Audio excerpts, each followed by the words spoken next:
ustedes han participado en un evento de, ya sea un retiro de mujeres o un retiro de hombres que los llevan, usualmente viene a ser al norte, donde subes la montaña, compartes un campamento, donde disfrutas, y es hermosa esa experiencia, ¿verdad? Ese momento donde tú vas y compartes y sientes la presencia de Dios increíblemente, y esa sensación de revivamiento espiritual que tenemos, pero siempre llega al punto de que hay que bajar de la montaña. Y cuando bajas de la montaña siempre te topas con alguna situación de que el carro se te dañó, problemas con la esposa, con el esposo, o algo sucede que daña completamente esa experiencia que tuviste en la montaña, ese momento que tuviste de estar con el Señor. Tarde o temprano, siempre que vamos a una experiencia de ese sentido, tenemos que bajar de la montaña, tenemos que bajar al valle, pero quisiéramos quedarnos ahí, experimentar ese placer espiritual todo el tiempo. Cuando regresamos, tenemos que, sin lugar a dudas, saber cómo lidiar con ese tipo de problemas. Pensamos, ¿por qué siempre tiene que ocurrir eso? Nos enfrentamos con una realidad que estamos viviendo en un mundo caído, estamos viviendo en un mundo donde vamos a enfrentar el pecado de alguna forma u otra. Y efectivamente, esto es algo que Jesucristo también se identificó. Interesantemente, Jesús experimentó exactamente lo mismo. De una experiencia increíble, después de que su gloria fue desplegada junto con Moisés y Elías, con sus 3 discípulos, le tocó bajar de la montaña y encontrarse con algo desmotivante. Encontrarse con algo que realmente va a un contraste increíble entre los 2 eventos. Y esto es lo que vamos a estudiar el día de hoy en el Evangelio de Mateo, este evento en Mateo capítulo 17. Pero para tener una idea exactamente en dónde nos encontramos, siempre vale la pena aclarar toda la fotografía. No me gusta escuchar únicamente un pasaje sin entender todo el contexto. Siempre tienes que entender todo el contexto, y para entender el contexto de este pasaje es muy importante también entender el contexto del libro, dónde nos encontramos dentro de este libro. Ahora, en primer lugar, el Evangelio de Mateo, escrito por un judío, escrito a cristianos judíos. La audiencia era específicamente cristianos judíos. Y te aclaro porque muchas veces llegamos a ese punto de pensar que la Biblia fue escrita para nosotros. No, la Biblia no fue escrita para nosotros. Discúlpame si acabo de romper esa burbuja de esperanza que tenías, pero no. La Biblia fue escrita por un autor específico a una audiencia específica con un motivo específico. Nuestro trabajo es tratar de entender cuál es ese motivo por el cual el autor escribió a esta audiencia. Y al entender este punto de este judío, Mateo, que escribió a un grupo de cristianos judíos de la época, él específicamente habló acerca de el judío, que es el Mesías. Esto fue específicamente con una motivación para que estos judíos puedan entender que Jesús es el Mesías en el auto. Los cristianos judíos, como le indica la fuente y el énfasis de Mateo, en las citas cita muchísimas veces el Antiguo Testamento para enfatizar a estos judíos que este rabino que acaban de conocer es el Mesías que habíamos esperado por mucho tiempo. Entonces el énfasis de que Jesús es el Mesías era un punto muy importante para que estos judíos puedan entender y puedan confiar en él plenamente. Considera que Mateo hace más de, en primer lugar, 53 citas y 76 referencias del Antiguo Testamento. Utiliza más de 30 profecías del Antiguo Testamento para hacer esa conexión a los cristianos judíos en esa época para que entiendan que él es el Mesías. Y para que podamos entender dentro de esta estructura lo que ha ocurrido, donde nos encontramos en este momento, del capítulo 1 al capítulo 4 vemos la llegada de ese Mesías. Del capítulo 5 al capítulo 9 vemos la autoridad del Mesías, que él comienza a predicar y a hablar acerca de quién es él. Del capítulo 10 al capítulo 12 él habla acerca de la agenda que tenía para poder compartir ese mensaje con los demás. Pero a partir del capítulo 13 en adelante, donde nos vamos a encontrar, aquí vemos que el Mesías comienza a experimentar esa oposición de sus adversarios, de esos líderes teólogos religiosos que estaban en contra acerca de este rabino que enseñaba completamente diferente a lo que ellos esperaban del Mesías. Y allí es donde nos encontramos, donde está el conflicto del capítulo 13 al 17 del reino, donde existen diferentes formas en las cuales Jesús está experimentando no solo oposición de los líderes religiosos, sino también oposición de la gente. Oposición de la gente en el sentido de que realmente no confían de que Él es el Mesías. Pero tristemente es la falta de fe también de sus propios discípulos. Entonces, como puedes ver, el transcurso de todo lo que se está dando aquí, Jesús se está presentando a esta nación, está dándose a conocer como el Mesías llegado, pero aquí estamos encontrando que Jesús está enfrentando ciertas oposiciones tanto de líderes como del pueblo, como de sus propios discípulos, y aquí es donde viene dentro de todo esto, este contexto. Es muy importante comprender el esquema del libro para poder entender los pequeños detalles que se encuentran en el libro. Consejo: nunca leas un versículo de la Biblia. ¿Por qué? Porque cuando lees un versículo de la Biblia, sacas el texto fuera de contexto. Y un texto fuera de contexto se convierte en un pretexto. Porque puedes tergiversar fácilmente lo que dicen las Escrituras. Siempre tienes que analizarlo en contexto en todo esto. Mateo directa e indirectamente hace una comparación de Jesús con Moisés. Cuando lees en el Antiguo Testamento, Moisés era la figura increíble para los judíos. Pero Mateo se encarga de hacer esa réplica, por ponerlo de esa forma, esa imagen de la figura religiosa de los judíos, que es Moisés, comparándola con Jesús. En este caso, Mateo lo que hace aquí es una comparación de Jesús con Moisés, debido a que era la figura de liderazgo religioso supremo del judaísmo. Y cuando Moisés bajó de la montaña, se enfrentó a la apostasía de Israel. Esto es en Éxodo capítulo 32. Así, al regresar Jesús, bajando de la montaña, se encuentra con un conflicto espiritual de incredulidad de sus propios discípulos y también de la gente alrededor. Y eso es lo que vamos a estudiar en Mateo capítulos 17, del 14 al 21.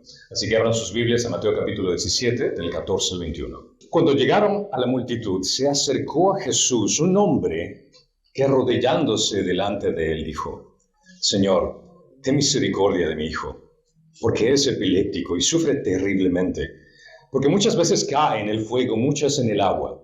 Lo traje a tus discípulos y ellos no pudieron curarlo. Jesús respondió: Oh generación incrédula y perversa, ¿hasta cuándo estaré con ustedes? ¿Hasta cuándo tendré que soportarlos? Tráemelo acá. Jesús lo reprendió al demonio y el demonio salió de él. El muchacho quedó curado desde aquel momento.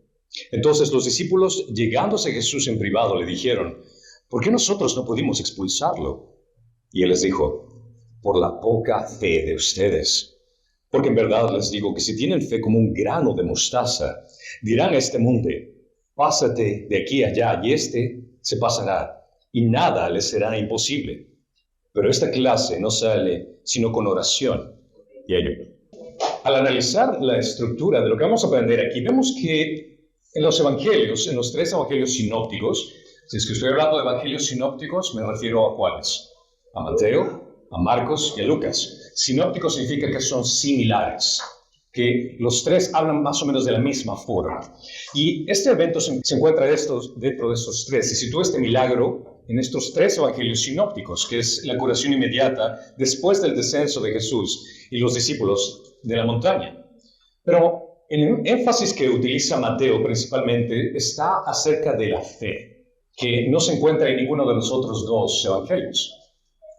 Cuando vemos del capítulo 14 al 15, vemos que de la multitud un hombre se acerca y se arrodilla delante de Jesús. Mateo no nos dice dónde ocurrió este incidente, simplemente dice que ellos bajaron del monte, que estaban Jesús, Pedro, Juan y Santiago. Jesús le dio el privilegio a Pedro, Juan y Santiago de poder experimentar la gloria de Jesús desplegada en la transfiguración. Y ellos vinieron y se encontraron con una multitud, y dentro de esta multitud un hombre se acercó a Jesús y cayó de rodillas.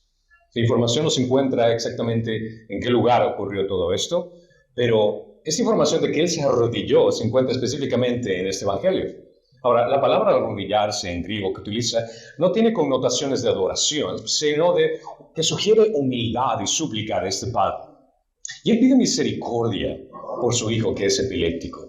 Ahora, la palabra traducida de epiléptico literalmente significa estar afectado por la luna. Consideren que en las traducciones actuales se utiliza esa palabra para darle un entendimiento de lo que está ocurriendo en su vida. Pero este origen de la palabra es lo que nosotros conocemos como lunático. Interesantemente, lo que le estaba diciendo, mi hijo es lunático. Es afectado por la luna, que es prácticamente alguien que está mentalmente trastornado. Eso es lo que quería explicarle. Y por esa razón, algunas traducciones utilizan la palabra demente. Mi hijo está demente. El padre describe este lamentable estado del niño y Lucas agrega el detalle que era el único hijo de este hombre. Y Marcos presenta que es debido a una posesión demoníaca y agrega que el niño era mudo. Entonces vemos en esta combinación de información que vemos que la situación era deplorable de este pequeño niño. Y puedes entender, aquellos que somos padres, la desesperación en la cual recurrió este hombre a Jesús, que considera que este hombre estaba yendo a una persona que era un rabino, que era muy famoso en la época. Él no sabía que era el Mesías, él tal vez no entendía a profundidad con quién estaba tratando. Él solo sabía por la reputación de este rabino que podía sanar a su hijo. Los tres evangelios relatan el hecho de que se trataba de un caso muy grave. Marcos y Lucas, al describir, lo dice con convulsiones, y Mateo dice que el niño sufre gravemente, que sufría terriblemente. Aunque epiléptico puede ser más preciso en esta respecto a terminología médica moderna, no transmite el impacto emocional como describiría estar fuera de sí, lunático. Quizás se diría como que se vuelve loco, que no tiene razón de sí mismo y sufre terriblemente, cruelmente, sufre mucho. Representa la redacción de algunos manuscritos griegos. Otros manuscritos griegos describen como estar en pésimas condiciones. ¿Te imaginas como padre el dolor, experimentar que tu hijo esté en una situación donde sufra constantemente? Tu vida está completamente destruida, completamente desorganizada, porque te enfocas única y exclusivamente en tu hijo. Incluso se caía en el fuego, en el agua, menciona las Escrituras. A menudo cayendo en el fuego y en el agua describe que algunos efectos de enfermedad de este niño, no se especifica qué clase de fuego y agua, pero pueden haber sido que se haya lanzado a las hogueras por su propia cuenta o que se lance al lago. Y te imaginas como padre el tener que estar detrás de él, cuidándolo, sanando sus heridas. Y entre todo esto, también el evitar de que muera de las cosas que él está haciendo por su propia cuenta. Estas caídas se citan como indicadas de epilepsia, pero en realidad, por lo que vemos ver en contexto, es el hecho de que había un demonio que le estaba forzando a hacer todo esto. La condición del hijo era deplorable y el padre estaba realmente desesperado. Las estrategias del enemigo tal vez han cambiado en la actualidad. Como padres no tenemos que preocuparnos de que nuestros hijos sean poseídos con demonios. No tenemos que preocuparnos de ponernos en situaciones donde tenemos que evitar de que se quiera lanzar al mar o que se esté quemando o algo por el estilo. Pero el enemigo es muy sutil. El enemigo ha cambiado sus estrategias completamente. Ha cambiado estrategias en las cuales ahora nuestros hijos, en lugar de estar lidiando con posesiones demoníacas, ahora son influenciados con perversas indoctrinaciones que el mundo les ha dado con respecto a su identidad, al hecho de que si realmente es un hombre o es una mujer, con respecto al hecho de pornografía. Si muchos de ustedes recuerdan, los que somos ya un poquito más adultos, que cuando éramos niños, jamás en tu vida escuchabas que un niño estaba deprimido. Jamás. Eso es algo que era absurdo, así como, ¿cómo que estás deprimido? Haz una pelota y patea, si no tienes una pelota, pues esa botella, juega con algo, haz algo fuera. Deprimido, jamás. Pero considera que esto es un problema que existe en la actualidad. Incluso muchos jóvenes pueden afirmar de que existen compañeros que sufren de depresión, lo cual para un adulto es increíble. ¿Cómo es posible que se pueda dar eso? Pero si es que te pones a entender, nosotros cuando éramos niños, realmente no teníamos más información que la que podíamos aprender de nuestros padres. A duras penas veíamos la televisión, si no eran caricaturas únicamente. Pero la diferencia en la actualidad es que el niño y el joven está expuesto a una fuente de información por medio de su teléfono que sería como beber de un hidrante. La cantidad de información que consume un niño es tan grande que es entendible que no se puede identificar y encontrar su identidad con tanta información que absorbe. Y es por eso de esa ansiedad de querer ser alguien, de poder comprender cuál es su rol en este mundo, de tratar de imitar a alguien que realmente es inalcanzable. Es por eso que cuando vemos videos en el teléfono de lo que hacen los jóvenes, lo que hacen los niños, piensas, qué irracional, ¿por qué piensan así? Y es el hecho de que el enemigo ha sabido utilizar la influencia de las redes sociales para poder atontar a la siguiente generación. Y es por eso que viene la depresión. Es por eso que debemos entender la influencia que tiene el enemigo por medio de las redes sociales, por medio de las amistades, por medio de la generación en la cual se está dañando. Y ahí es donde está la importancia de tú como padre, de que tengas esa preocupación de involucrarte en la vida de tu hijo, de preocuparte en el hecho de qué puedo hacer para poder ayudar a mi hijo, de venir ante Dios y ministrar a mi hijo, a mi hija, en una forma que puedan conocer más acerca del que se merece todo honor y toda gloria.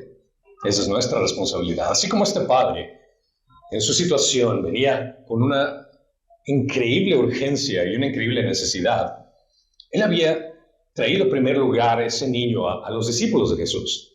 Ahora, en este caso, podemos entender de los 3 evangelios sinópticos, nos dice que inmediatamente después de la maravillosa experiencia de la montaña, Jesús y los 3 se enfrentaron a una situación en la que igual el resto no había podido curar a este hijo que estaba lunático.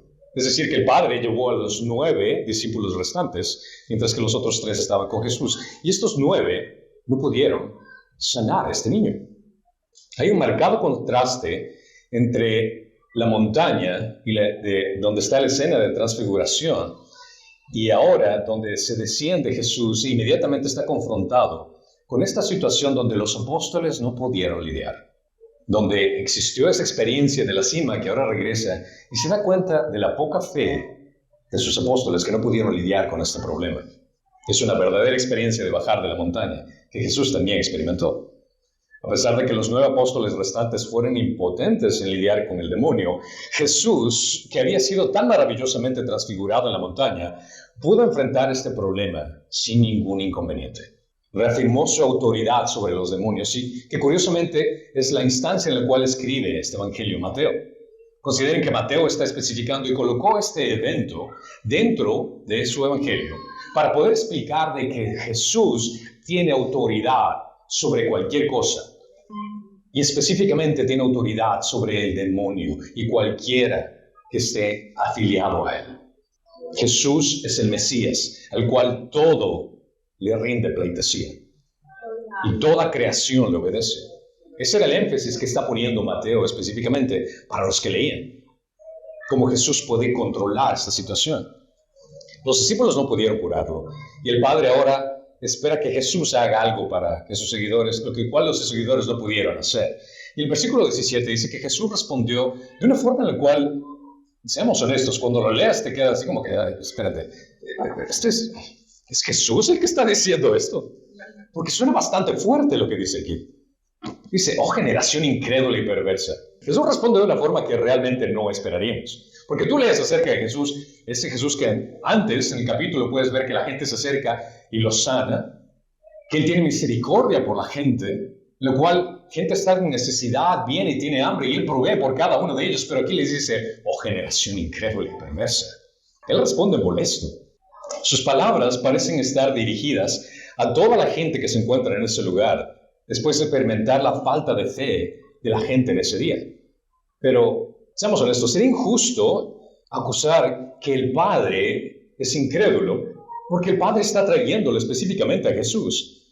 Él lo llevó a su niño, a los discípulos, y creía que ellos podían curarlo. Él sí tenía esa fe. Entonces, lo que está diciendo Jesús no está refiriéndose específicamente al Padre. Entonces, considera el escenario. Si tú puedes transportarte en ese lugar y Jesús está hablando eso, la vista está dirigida más a la gente alrededor, no al Padre. Le dice a esta generación que es una generación incrédula. Al referirse a una generación incrédula significa que la gente de aquel día no tenía la fe que él estaba buscando. Jesús probablemente incluyó tanto a los discípulos como a las multitudes como personas sin fe. El hecho de que nadie entre la multitud, pero especialmente sus discípulos, no pudieran lograr la curación del muchacho, es evidencia que para Jesús estaba realmente molesto por la falta de fe, pero en particular por aquellos que le estaban discipulando, aquellos que estaban con él. Y es una generación perversa, lo cual perversa significa que están retorcidos en sus pensamientos, distorsionados en su actitud espiritual. Con un desequilibrio tan fundamental, eran incapaces de recurrir a Dios para solucionar el problema. Dice que son perversos incrédulos, lo cual implica que es la falta de fe que surge de la incapacidad moral de resolver este problema. no de la falta de evidencia, porque considere que Jesús había hecho muchísimas cosas. Para que los que lean el Evangelio de Mateo, te das cuenta que este maestro había sanado increíblemente, había levantado 5,000 a 4,000 personas, había exorcizado a muchos y había sanado incluso a ciegos. Pero en este caso, la gente estaba en falta de fe, no por falta de evidencia, sino era la negligencia y la distorsión deliberada de la evidencia. No querían confiar en él a pesar de todo lo que se les había presentado.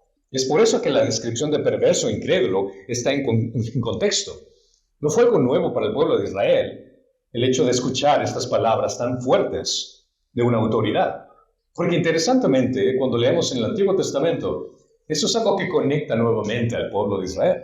En Deuteronomio 32:20 menciona, entonces él les dijo, esconderé de ellos mi rostro, veré cuál será su fin, porque son una generación que dice aquí, perversa, hijos en los cuales no hay ¿qué? Fidelidad. ¿Te das cuenta que esta es una situación que vemos que ocurrió en el pueblo de Israel en el Antiguo Testamento, donde Dios se refiere al pueblo de Israel de esta forma? Y aquí Jesús está reiterando al pueblo de Israel más adelante que son una generación infiel, son una generación perversa. Ahora, antes de que te subas a tu caballo y los apuntes con un dedo, nosotros también estamos en la misma condición. También somos una generación perversa. También somos una generación infiel. Porque no confiamos en Dios. No confiamos en lo que Él puede hacer en nuestras vidas. Porque muchas veces confiamos en nuestra propia capacidad, en lo que nosotros podemos hacer con nuestro intelecto, con nuestra fuerza, pero nunca recurrimos a Dios. Siempre que hay un problema, tratamos de resolverlo por nuestra propia cuenta. Y cuando no se puede, al final, ¿qué es lo que vamos a hacer? Recurrimos a Dios, ¿verdad? Cuando tristemente deberíamos hacer lo opuesto. En primer lugar, recurrir a Dios para buscar sabiduría y entendimiento. Y a partir de eso, a partir de esa guía de sabiduría y entendimiento de la palabra, hacer lo que Él nos pide en cualquier cosa que esté en nuestra vida.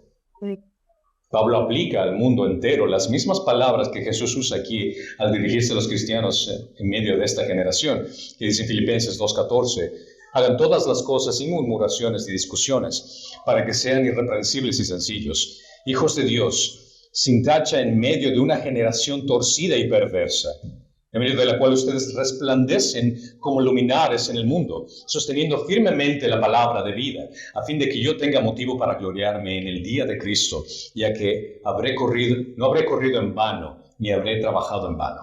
Esta debe ser la actitud que nosotros, como cristianos, deberíamos hacer dentro del mundo. Somos llamados a ser la sal y la luz del mundo. Somos llamados a hacer la diferencia en el mundo, no a ser como el mundo. Tristemente, muchos cristianos vienen los domingos adorando a Dios como Padre, pero actúan como huérfanos el resto de la semana.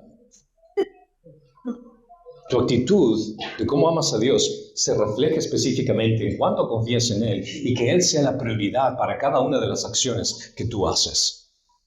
Es frustrante el hecho de ver gente que viene a la iglesia por tantos años y solo viene a calentar el asiento. Lamentablemente.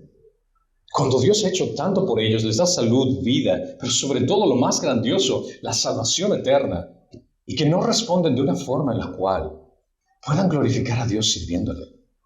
Es lamentable. Ahora pueden entender por qué Jesús dijo hasta cuándo estaré con ustedes. ¿Puedes entender por qué la frustración de Jesús? Jesús pregunta, ¿cuánto tiempo tendrá que afrontar este tipo de problema? Lo que nos da una pequeña idea de lo difícil que debe haber sido para alguien como Jesús estar en medio de tanta incredulidad.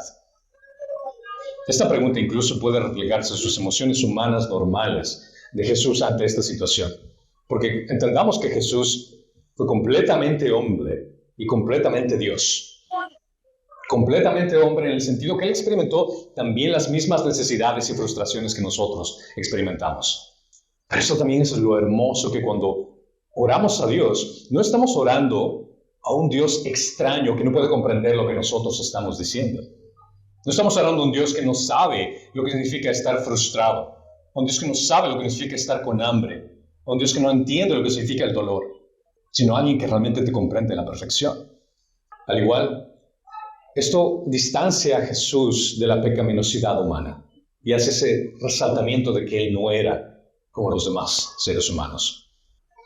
Jamás podemos decir que Dios no nos entiende. Él tuvo que lidiar con frustraciones y situaciones como nosotros, pero en una intensidad mucho mayor.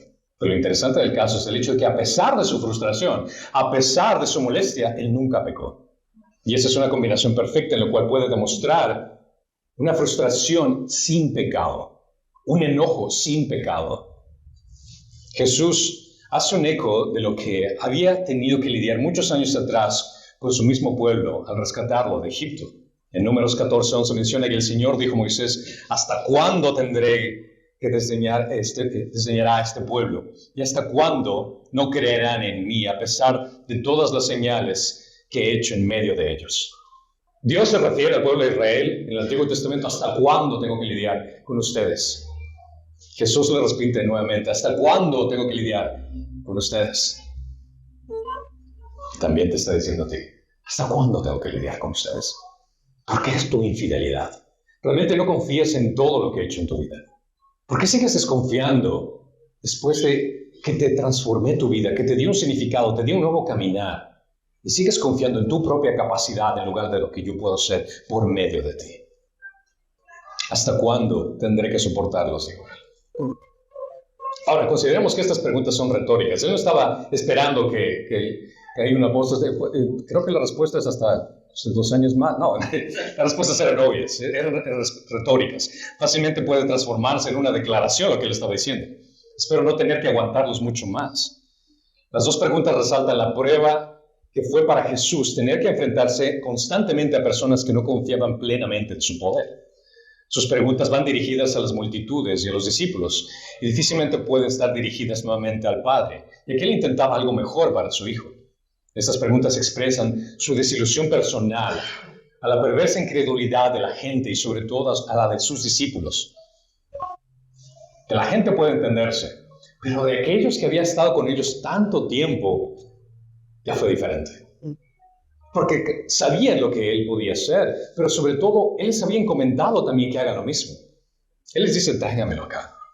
Jesús tenía derecho de esperar algo mejor de sus propios discípulos. Y al doloroso lamento, tan plenamente justificado, le dice a esta pronta acción: tráigamelo acá. Y traen a este niño en presencia de Jesús. Jesús tuvo que enfrentar una grave derrota de sus seguidores. Y lo logró instantáneamente y victoriosamente, humillando la incredulidad de sus discípulos y fortaleciendo su fe al sacar ese demonio de ese niño. Los 3 discípulos más íntimos de Jesús se habían fortalecido de la experiencia de la transfiguración. Ellos regresaron con Jesús diciendo: definitivamente, eres el Mesías, no tengo duda. Ellos estaban fuertes en su fe. Los demás ahora se habían fortalecido junto con ellos al presenciar el poder nuevamente de Jesús, a liberar a este niño de algo que ellos no pudieron hacer.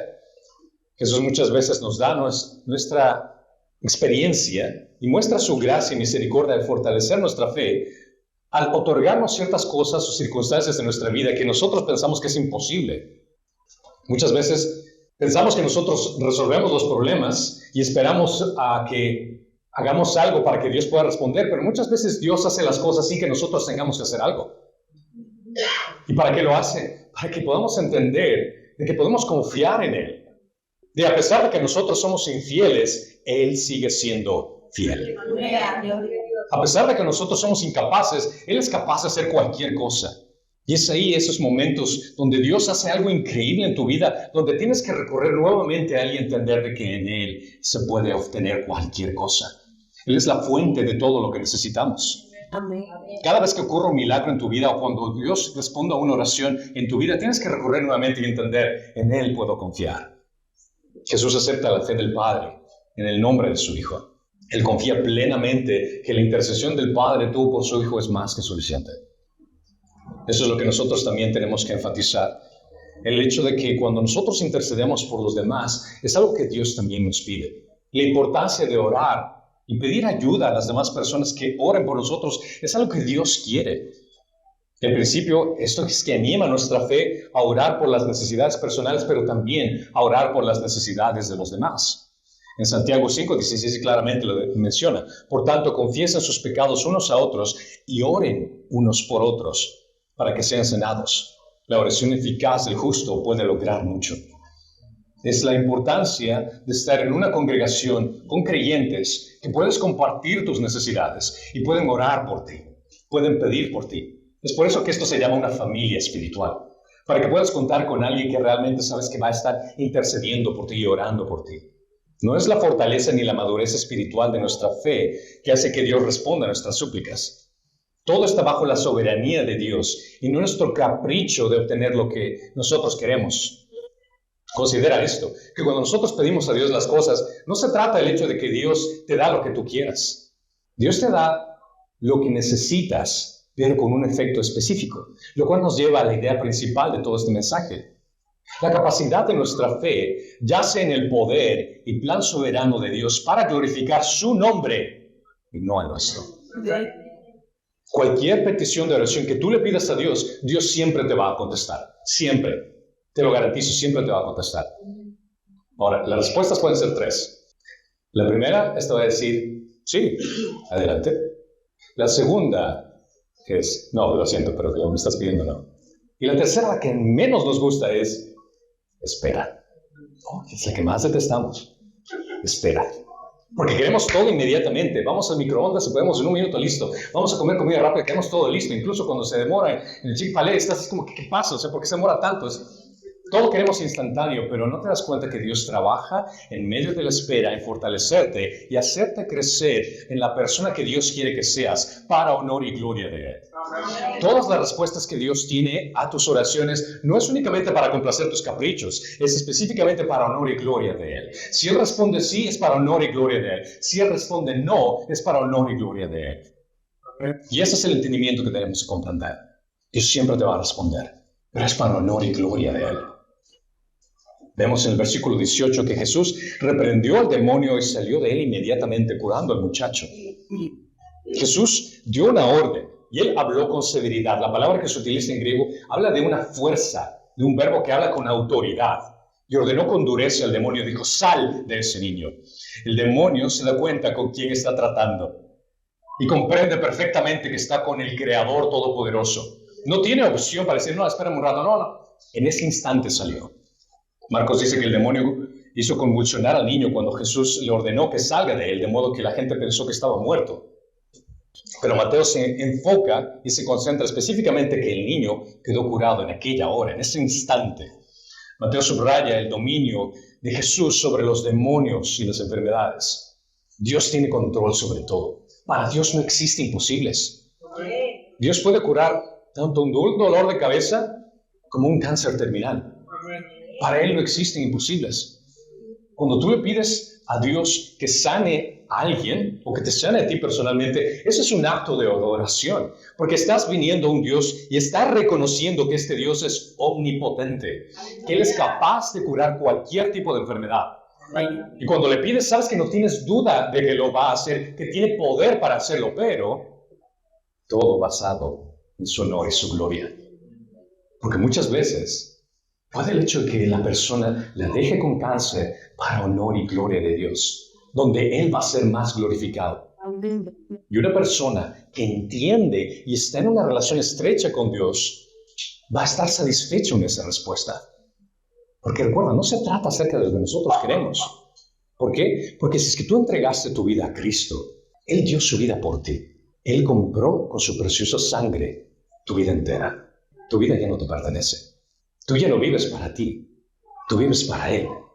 Y si es que tu Señor, tu Dios Todopoderoso, quiere que tú tengas una enfermedad, pases por un sufrimiento, sufres una pérdida o cualquier cosa que tengas que experimentar, lo haces en el gozo y entendiendo que si es que esto te va a traer honor y gloria, aleluya, que sea únicamente para ti. Lo voy a hacer con gozo. ¿Por qué? Porque tú sabes que es lo mejor para ti. Y si es que es este el rol que tengo que seguir en mi vida, para que tu nombre sea glorificado, gracias por darme esa oportunidad. Pero es únicamente cuando estamos en Cristo que podemos decir eso.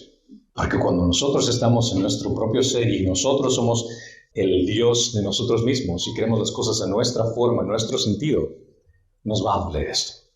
Mateo nuevamente vuelve a recalcar la soberanía y el poder de Jesús como Dios, demostrando su autoridad sobre cualquier espíritu. Pero después de todo esto, Jesús hizo este milagro Y obviamente los discípulos vemos que se acercaron a él y le preguntaron por qué ellos no pudieron expulsarlo. ¿Cuál fue el problema aquí? Los discípulos evidentemente estaban consternados por no haber podido lidiar con el demonio, porque consideramos que ellos habían recibido poder para hacer esto en ocasiones anteriores y claramente estaban teniendo éxito en hacer esto. Debemos de considerar, por ejemplo, en Mateo 10:1 menciona que llamó a los 12 discípulos y Jesús les dio poder sobre los espíritus inmundos para expulsar y para sanar toda enfermedad y dolencia. Es decir, que el sacar a un demonio de un niño era algo que ellos ya habían hecho antes. Puedes entender la duda y por qué estaban tan consternados, pero ¿por qué no puede hacerlo con este niño? ¿Por qué no pudimos hacerlo en este caso? Y él responde con algo que realmente es doloroso escuchar para ellos. Jesús les dice, es por tu poca fe. Es por su poca fe. Mateo abrevia mucho más la narración que presenta Marcos en este mismo evento, pero enfatiza la falta de fe de los discípulos. Este es el único lugar donde el Nuevo Testamento donde aparece la palabra poca fe. Cuando habla de poca fe, probablemente se refiere a la mala calidad o a la pobreza de la fe. Es un nivel superficial de fe que tenían los discípulos. Estaban esperando poder exorcizar a este demonio, tal vez basado en su poder. Es muy posible que ellos se acostumbraron al hecho de hacer todo este tipo de milagros y llegaron a un punto así como, vamos, siguiente, pásamelo, aquí lo saco, listo, pásamelo, yo lo puedo hacerlo todo, yo tengo este poder, pero ellos fallaron en entender de que ese poder no estaba en ellos, estaba en Dios. Ellos estaban recibiendo ese poder por medio de Dios. Dios les dio esa autoridad para poder hacerlo, pero ellos no poseían ese poder. Lo cual en la actualidad también viene a ser lo mismo. Nadie tiene el poder de sanación. Nadie tiene esa capacidad. Y aquellos charlatanes que dicen que yo tengo el poder de sanación, vamos a hacer un servicio el miércoles de sanación y toda la gente va a quedar sanada y bien queda sano. Déjame decirte que eso no es bíblico. Porque nadie tiene ese poder de sanación. Y si es que fuera así, esas personas serían las más perversas de todas. Porque típicamente en ese tipo de reuniones lo que ocurre es después pasan la ofrenda por todo lo que hemos hecho y se hacen prácticamente acreedores financieros de la fe de la gente. Si realmente alguien tuviera ese poder de sanar, te diría, ¿por qué no vas a un hospital? ¿Por qué no vas a un hospital de niños y comienzas a sanar sin cobrar a la gente? Dios va a ser más glorificado en esa situación que lo que estás haciendo en ese momento. Era su fe la que era pobre. Es esa mala calidad de fe de los discípulos. Están tratando la autoridad que se les ha otorgado como un don de magia, un poder otorgado que funciona en sí mismos. Pero recuerda, la fe no se basa en el hecho que nosotros le pidamos a Dios lo que nosotros queramos, sino que todo lo hace por honor y gloria de su nombre. No es para que nosotros impresionamos a la gente, sino es para que Dios sea exaltado por sobre todo. Y es claro, si tuvieran ustedes una fe como la que espero, si tuvieran tal vez una fe como un grano de mostaza, eso sería suficiente. Si los 9 discípulos hubieran estado orando, disciplinándose en confiar en la autoridad de Cristo, habrían podido expulsar al demonio y rescatar al niño. Muy probablemente los discípulos habían estado tratando nuevamente con su propio poder, pero no habían nada en los propios discípulos para poder vencer a este demonio. Fue Dios que en todos los casos dio el poder a ellos para poder hacerlo. Pero Jesús les aclara, si ese poder en confiar en mí hubiera sido del tamaño de un grano de mostaza, hubieran hecho una gran diferencia. Esta es una expresión que claramente se había vuelto proverbial para al referirse si algo más pequeño que hubieras hecho, tu fe hubiera sido la más pequeña en confiar en el poder de Dios, lo hubieran logrado. Jesús está diciendo que incluso un poco de fe permitiría que los discípulos hagan esto y acabar de lo que Jesús acababa de demostrarles ante ellos. No es necesario tener mucha fe, incluso una poca fe y pequeña fe es suficiente para lograr el gran poder de Dios. La fe de un grano de mostaza sugiere no solo el tamaño, pero Dios honra también esa poca fe, pero también es la vida y el crecimiento que va en eso. No por nada utilizó una semilla. La semilla implica que una semilla es únicamente un objeto que solo queda así. La semilla tiene un potencial de que va a lograr algo, que va a crecer, que va a producir algo. Entonces, está siendo el punto de que tu semilla tiene que comenzar en algo para enfocarse en un crecimiento. La fe como una semilla de mostaza es una fe viva, que se nutre y que se hace crecer. La fe debe cultivarse para que crezca y hagan hazañas aún mayores, confiando en Dios. Segunda de Tesalonicenses 1:3 menciona, siempre tenemos que dar gracias a Dios por ustedes, hermanos, como es justo, porque su fe aumenta grandemente. Y el amor de cada uno de ustedes hacia los demás abunda más y más. Es importante observar aquí que no es la cantidad de fe que es lo que está pidiendo, sino es la calidad, que viene a ser en el poder de Dios, que inclusive la fe más pequeña puede lograr. Y que con esa fe incluso menciona aquí que Él puede mover montañas. Una fe real, muy pequeña, es capaz de mover montañas, menciona Él. Jesús está dando pie a la idea de una ilustración. Considera que Él, ¿de dónde había bajado? De la montaña. Imagínate la situación. Está utilizando la misma ilustración de donde se venía, de esa montaña, donde está prácticamente a las faldas de esa montaña, donde se había dado la transfiguración. Y menciona como ese ejemplo.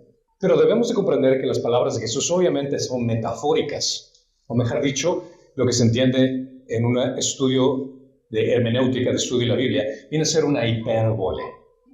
Está haciendo una exageración de lo que está diciendo, ya que Dios ni Cristo reorganizaron jamás la topografía de la tierra mediante intervención sobrenatural por el capricho de alguien. Está dando una ilustración para demostrar algo que es sumamente grande. El movimiento de las montañas era una idea proverbial que ellos entendían. Así que no se tiene que tomar de esto de una forma literal, como diciendo, tú solo tienes que tener fe y vas a hacer lo imposible. No, eso es una forma de entender de que si tú tienes fe en el poder que tiene Dios, sí, Él puede hacer lo imposible. Claro que sí. Pero esto es una idea que ellos entendían como una metáfora. Claramente en 1 Corintios 13:2 menciona que si tuviera el don de profecía y entendería todos los misterios y todo conocimiento, y si tuviera toda la fe para trasladar montañas, pero no tengo amor, nada soy. Entonces entendía acerca de la importancia de lo imposible de las cosas que podía hacer Dios. Por supuesto, la expresión debe entenderse de esa forma. No se trata de transferir objetos físicos como montañas literalmente, sino de hablar de lidiar de dificultades montañosas mediante el ejercicio de la fe. Jesús hace una promesa asombrosa diciéndole, nada os será imposible. Esto es fundamental al poder de la fe. Jesús no pone límites a lo que la fe puede hacer, la fe de una persona puede hacer. Ahora, muchos consideran esto, y esta es una pregunta bastante racional que la gente puede hacer. ¿Podemos pedir cualquier cosa y lo obtendremos? Porque claramente estoy leyendo esto. Cualquier persona que lea este pasaje y diga, bueno, aquí dice que nada le será imposible, solo tengo que tener fe. ¿Eso entonces significa que Dios me va a dar cualquier cosa? Mucha gente malinterpreta la promesa de que nada le será imposible y otras declaraciones similares que Jesús ha hecho. Por ejemplo, en Juan 14:3 se menciona, y todo lo que pidan en mi nombre, lo haré, para que el Padre sea glorificado en el Hijo. Si me piden algo en mi nombre, que dice aquí, yo lo haré. Ok, perfecto, entonces tomo esto y puedo pedir lo que yo quiera. ¿Sabes qué? Yo quiero un descapotable Ferrari que me hace falta, que va a glorificar a Dios para hacerlo vivir. Bueno, aquí la Escritura nos dice, incluso puede ir de 1 Juan 5:14, esa es la confianza que tenemos delante de Él, que si pedimos cualquier cosa conforme a su voluntad, Él nos oye. Ahora, la gente tiende a leer de una forma específica. Lee específicamente cualquier cosa. Acá está, puedo leer. Perdón. Leíste el contexto. Cualquier cosa que dice aquí, conforme a su voluntad. Las raíces del movimiento de la palabra de fe, el dichoso declárelo y reclámelo, tienen origen de la metafísica de la nueva era, de la atracción que se ha filtrado lamentablemente del cristianismo bíblico. Los mal llamados profetas y falsos maestros que dicen decláralo y reclámalo, nos dicen que podemos utilizar el poder de la fe para tergiversar estos pasajes. Ahora, ¿recuerdan el consejo que les di anteriormente? No lean un versículo. La importancia de leer el contexto para no tergiversar el texto. Porque lamentablemente este tipo de doctrinas lo que hace es se convierten a Dios como un genio de la lámpara para darnos lo que nosotros queremos. Esta enseñanza realmente exalta al hombre y no su fe. Esta peligrosa y herética enseñanza niega los principios básicos de interpretación de las Escrituras, razón por las cuales estas doctrinas deben ser consideradas como una herejía. Esto viene a ser prácticamente el borde de una secta. Al pensar de que tú puedes pedir a Dios lo que tú quieras, solo necesitas fe, eso es todo. Lee el contexto. Ya sea el poder del pensamiento positivo o el evangelio de prosperidad, que realmente a mí me gusta llamarlo el evangelio barato, no es un evangelio de prosperidad, sino es un evangelio barato, porque muchas de estas enseñanzas de evangelio de prosperidad se enfocan en el hecho de que puedes obtener tu mejor vida ahora, que puedes tener tu mejor casa, tu mejor carro, salud perfecta, todo bien. Pero te estás enfocando en este mundo. Tú no fuiste creado para este mundo. Tu ciudadanía no está en este país. No importa de dónde vengas, ya sea de México, Colombia, Ecuador, no importa de dónde vengas, tú no perteneces a este mundo. Al estar en Cristo, tu nombre fue escrito en el libro de la vida y tu ciudadanía está en los cielos. Así que no tienes por qué aferrarte a cualquier cosa que este mundo puede proveer. Y es por eso que es un evangelio barato, porque se enfoca en lo que puedes encontrar en el aquí y en la ahora. En lugar de pedir, Dios, hazme la persona que tú quieres que sea. Quiero glorificar tu nombre. Hazme crecer. Santifica mi vida para glorificar tu nombre. El problema más grande de la enseñanza del declaro y reclame o evangelio de prosperidad es el fracaso al no reconocer que Jesús mismo es el mejor tesoro porque vale la pena sacrificarlo todo. Mateo 16:24 menciona, entonces Jesús dijo a sus discípulos, si alguien quiere venir en pos de mí, niéguese a sí mismo, tome su cruz y que me siga. Porque el que quiera salvar su vida, ¿qué dice aquí? La perderá. Pero el que pierda su vida, por mi causa, la hallará. Pues ¿qué aprovecha de obtener un hombre si gana el mundo entero, pero si pierde su alma? ¿O qué dará un hombre a cambio de su alma? Jesús no vino para darnos simplemente la salud, riqueza y felicidad en este mundo quebrantado. Él vino para salvarnos de la merecida condenación que nuestros pecados nos han otorgado y para poder reconciliarnos con el Padre. Esto es lo mejor que podemos obtener de Jesús. No importa si tienes una vida de pobreza, no importa si tienes una vida de enfermedad, este es el mejor regalo que puedes obtener, la redención de tu alma y la reconciliación con Dios por medio de Jesucristo. Lo demás viene a ser extra. La fe bíblica aprovecha el poder y la autoridad de Dios, pero solo Él puede ejercer esa voluntad en nosotros para honor y gloria de su nombre.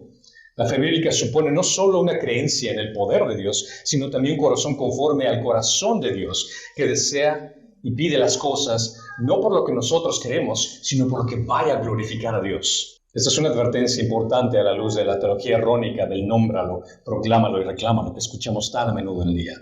Si Jesús nos dice que no hay límite al poder que la persona de fe puede ejercer, también deberíamos de considerar la clase de persona que está pidiendo a Dios. ¿Quién es el que se está acercando a Dios para pedirle algo? ¿Cuál es tu carácter? El tipo de fe requerido siempre implica el compromiso con Jesús y obediencia a sus mandamientos, que por lo tanto siempre debe incluir orar, hágase tu voluntad. Entonces no se trata únicamente las palabras que salen de tu boca de fe, sino el tipo de persona que está hablando esas palabras. ¿Qué tal persona eres como hijo de Dios que te atreves a pedirle algo a Dios Todopoderoso? Si es que eres un hijo que se complace en Él, que vive únicamente para glorificarlo a Él, créeme que cualquier cosa que tú le pidas, Él te la dará. ¿Por qué? Porque tú estás pidiendo algo que va a honrarlo y glorificarlo a Él. Es posible malinterpretar la voluntad de Dios y tratar de mover una montaña que no se debe mover. En ese caso, el creyente quedará decepcionado cuando tú pides algo que piensas que te va a beneficiar. Y cuando no se dan las cosas, no, pues entonces mi fe fue muy vana o no tuve suficiente fe. No. Lo que pasa es que estás pidiendo algo que no está alineado con la palabra de Dios. Jesús no es un Santa Claus cósmico listo para responder todos nuestros caprichos. Hay infinitos recursos disponibles para el creyente que está dispuesto a glorificar a Dios. Debido a reconociendo las limitaciones de esta promesa a la luz de la gloria de Dios, no debemos usar el hecho de nuestra fe para pedir cosas que únicamente nos van a beneficiar a nosotros, sino cosas que van a glorificar a Dios. Y lo hermoso del caso es el hecho de que cuando tú estás satisfecho en Él y te complaces en todo lo que tiene que ver con respecto a Él, cualquier cosa que le pidas te va a hacer la persona más feliz del mundo. ¿Por qué? Porque estás dentro de la voluntad de Dios y cualquier cosa que tú haces dentro de la voluntad de Dios te va a traer una felicidad increíble. Y cualquier cosa que Él responda, sabes que va a ser porque va a traer honor y gloria a Dios y estás en comunión con Él y te vas a sentir satisfecho por ello. Es por eso que la capacidad de nuestra fe yace en el poder y el plan soberano de Dios para glorificar su nombre, no el nuestro. Jesús termina con esto. El versículo 21. Pero esta clase de demonios no sale sino con oración y con ayuno. Vale la pena señalar que en el Nuevo Testamento el ayuno era simplemente una oración tan concentrada e intensa que la persona no prestaba atención a otra cosa como comer y beber. Jesús está enfatizando que este demonio solo podía salir mediante una intensa acción de oración. Jesús parece estar diciendo que un enemigo decidido debe enfrentarse con una fe igualmente decidida y determinada. La oración es un arma lista en la batalla espiritual y el ayuno te ayuda a enfocar la oración a dar esa resolución.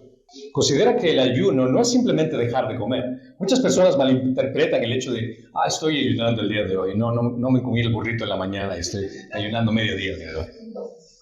Eso no es ayuno. Solo te estás muriendo de hambre, eso es todo. No puedes llamar ayuno, es que el día de hoy no tuve tiempo, estuve trabajando todo el día, no alcancé a comer nada, estuve ayunando. No, eso no fue ayuno. Solo te moriste de hambre, eso es todo. El ayuno debe darse con un objetivo en mente. Si estás dispuesto a ayunar, la idea de ayunar es la idea de que en lugar de comer, que esa hambre que me dé me va a recordar que tengo una misión específica y voy a orar por una situación específica, por una persona específica. Es decir, que el ayuno viene a ser a ese gatillo que te recuerda la razón por la cual estás orando. No se trata únicamente de dejar de comer. Se trata que el dejar de comer y esa hambre que te produce te recuerda que estás orando por algo específico y te motiva a orar más intensamente por eso. Jesús estaba instruyendo a sus discípulos acerca de la importancia de recurrir a Dios en oración intensamente y constantemente. Y si dejar de comer te ayuda a recordar que tienes que seguir orando, hazlo. Esa es la idea. Su problema a menudo sería la falta de fe de sus discípulos y la incapacidad de buscar la dirección del Señor. En Efesios 6:18 menciona, con toda oración y súplica, oren en todo tiempo en el Espíritu, y así velen con toda perseverancia y súplica por todos los santos. La palabra de Jesús fue suficiente para producir la curación deseada del niño, pero las acciones necesitadas de sus discípulos requerían una gran fe y un contacto constante en oración con el Señor. Cuando estos elementos se combinan, no hay límite para las obras que los discípulos pueden realizar. Y también no hay límite para lo que tú puedas realizar. ¿A qué me refiero con esto? Te hago la misma conexión. Cuando tú estás dentro de esa comunión con Dios, cuando tienes esa relación tan íntima con Dios, vas a buscar lo mejor para Él. Te lo pongo en términos prácticos. En tu familia, obviamente estás viviendo en la misma casa y buscas lo mejor para la familia. Si consigues algo de comida, lo traes. ¿Por qué? Porque quieres beneficiar a la familia. Estás bajo el mismo ideal de traer algo bueno para la familia. Cuando estás en una comunión con Dios y sabes que quieres honrar y glorificar a Dios, cualquier cosa que le pidas va a ser con esa idea. ¿Cómo puedo glorificarlo a Él? Y cualquier cosa que le pida, ya sea el hecho que me ayude cada vez que leo la palabra cada mañana, Señor, te pido que me ayudes a entender lo que voy a leer. ¿Qué es lo que Dios va a responder? Por supuesto que te voy a ayudar. ¿Por qué? Porque estás pidiéndome algo que te va a beneficiar al estar conmigo. Todo lo bueno que necesitamos es Él. Y cualquier cosa que le pidamos es para Él. En conclusión, podemos ver que el mensaje del autor, lo que quiere dejarnos saber Mateo, es que Jesús reprende al demonio de un muchacho epiléptico que los discípulos no pudieron por su poca fe, mostrando su frustración a una generación incrédula y perversa, pidiendo a sus discípulos que tengan una fe por lo menos del tamaño de un grano de mostaza, y nada les será imposible. Mateo nos deja saber claramente la importancia de la fe y confiar en el poder de Dios por medio de la oración.